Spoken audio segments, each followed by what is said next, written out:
Deforestation on my new show, David Talk Time. Today we're interviewing 3 experts on habitat destruction.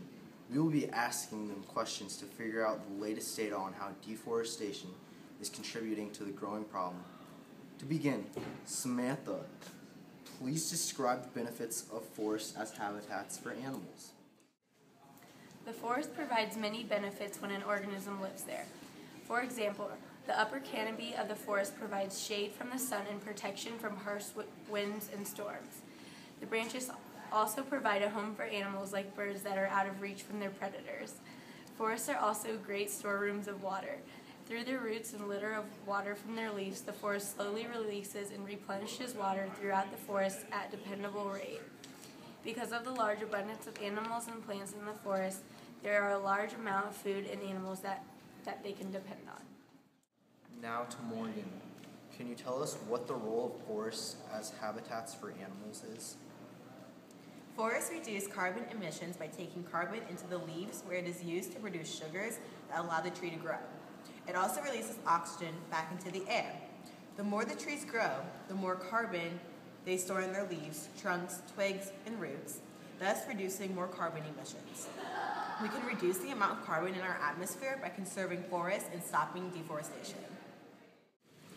Roxy, do you know how much of the Earth's surface is covered by forests and how much of it is lost every year?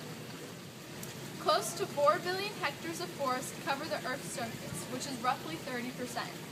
Some 46 to 58 million square miles of forest are lost each year, equivalent to 36 football fields every minute.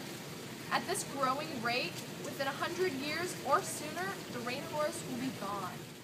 Samantha, Roxy told me that a lot of forests are getting destroyed each year. Can you tell me why this is happening? Fire sweeps through the landscape or the forest is clear-cut to make way for an oil palm plantation. It can also happen gradually as a result of ongoing forest degradation as temperatures rise due to climate change caused by human activity. It is also related to money or people's need to provide for their families. The biggest driver for deforestation is agriculture. Farmers cut forests to provide more room for planting crops or grazing livestock. Often many small farmers will each clear a few acres to feed their families by cutting down trees and burning them in a process known as slash and burn agriculture. Also, logging operations, which provide the world's wood and paper products, also cut countless trees down each year. Loggers, some of them acting illegally, also build roads to access more and more remote forests, which leads to further deforestation. Forests are also cut as a result of growing urban sprawl. A combination of human and natural forests like wildfires and subsequent overgrazing, which may prevent the growth of young trees. How much land is used for agriculture, Morgan?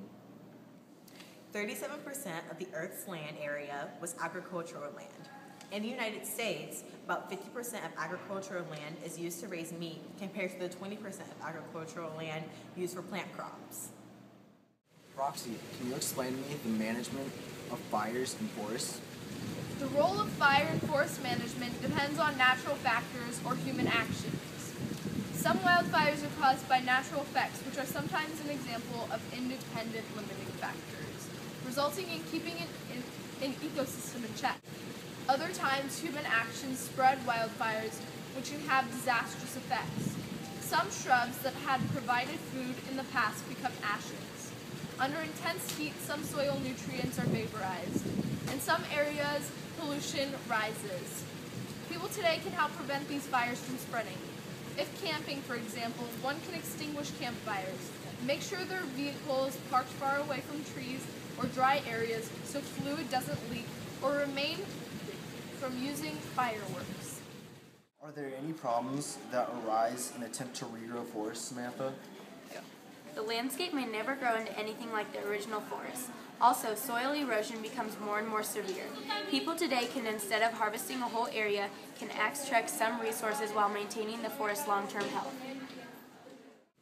Roxy, what effect does deforestation have on biodiversity of the rainforest? The Amazon houses a wide variety of our animals and species on Earth today, so there are a lot being affected. A few include the macaque, jaguar, Amazon river dolphin, black spider monkey, and poison dart frog. Plants also being affected include the rafflesia flower, mangroves, capic tree, and bromeliads. These are all found in the Amazon rainforest, which is a tropical rainforest, and those are some of the most vulnerable to deforestation. When a species loses their forest home, they are often unable to subsist in the small fragments of forest land that is left behind. They become more accessible to hunters and poachers.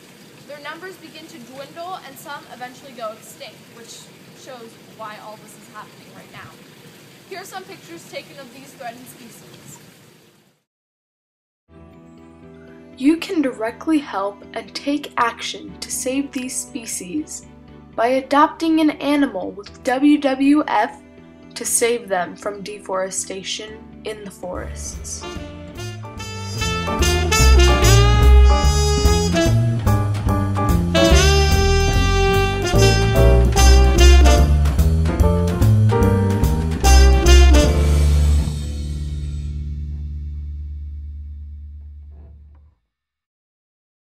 Are there any concerns with deforestation and the existence of animals and plants with medical cures? Experts estimate that we are losing 137 plant, animal, and insect species every day due to rainforest deforestation, which equates to over 50,000 species a year. As a result, we are losing thousands of potential medical cures to treat ailments. While 25% of Western drugs are either derived from rainforest plant or have ingredients from rainforest plants, only about 1% of the plants and other organisms have been tested by scientists for medical benefits. So you may be thinking, what can I do as an individual to make a difference in deforestation? Samantha has the answer to that. Well, as individuals, it is hard to make a large enough impact to stop or greatly reduce deforestation, but if enough people make simple changes to their lifestyles, it could greatly affect how long our forests will last, and it will prolong the amount of time before our resources and forests are used up. Some simple changes that could have a big impact if enough people implement them are riding a bike or walking if something is close by instead of driving a car, and if something is far away, try to carpool if possible. Recycling paper and other products to keep them out of landfills to slow global warming. Reusing wood products in construction or if you have a home project of some kind. All of these activities not only reduce the need for deforestation, but also reduce the carbon emissions and save you money too. This concludes our show of David's Talk Time, where we learned a lot about deforestation. With my three friends, Roxy, Samantha, and Morgan, please applaud them now.